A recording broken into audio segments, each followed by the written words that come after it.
خود غرض لوگ سائے کی طرح ہوتے ہیں جو روشنی میں تو نظر آتے ہیں مگر اندھیرے میں غائب ہو جاتے ہیں۔ جسے دیکھو اسے اپنے سے بہتر سمجھو، اگرچہ تو اطاعت گزار ہو اور وہ گناہ گار۔ ہو سکتا ہے کہ یہ تمہاری آخری اطاعت ہو اور وہ اس کا آخری گناہ۔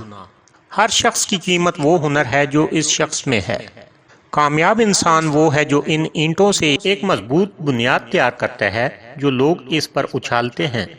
خوبصورت عمل انسان کی شخصیت کو بدل دیتا ہے اور خوبصورت اخلاق انسان کی زندگی۔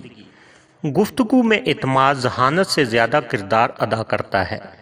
امت مسلمہ کے زوال کے دو اسباب ہیں، ایک تو قرآن پاک سے دوری اور دوسرے آپس کے اختلافات۔ انسان زندگی سے مایوس ہو تو کامیابی بھی ناکامی نظر آتی ہے۔ نیکی کے لیے تکلیف اٹھا لیا کرو کیونکہ تکلیف ختم ہو جائے گی، مگر نیکی کبھی ختم نہیں ہوگی۔ جب کبھی تم بغیر کسی وجہ کے خوشی محسوس کرو تو یقین کر لینا کہ کوئی تمہارے لیے کہیں دعا گو ہے۔ اگر یہ جانچنا چاہتے ہو کہ کوئی تم سے کتنا پیار کرتا ہے تو اسے غصے کی حالت میں دیکھ لو۔ دو طرح سے چیزیں دیکھنے میں چھوٹی نظر آتی ہیں، دور سے اور غرور سے۔ برائی کشتی کے پیندے میں سوراخ کی مانند ہے جو ایک نہ ایک دن کشتی کو ڈبو دیتا ہے۔ اپنی بات کی وضاحت مت دو، کیونکہ جو اپنا ہے اسے اس کی ضرورت نہیں اور جو غیر ہے اسے کبھی یقین نہیں آئے گا۔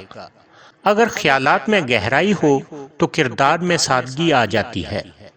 خامیوں کا احساس کامیابی کی کنجی ہے۔ تکلف کی زیادتی محبت میں کمی کا باعث بن جاتی ہے۔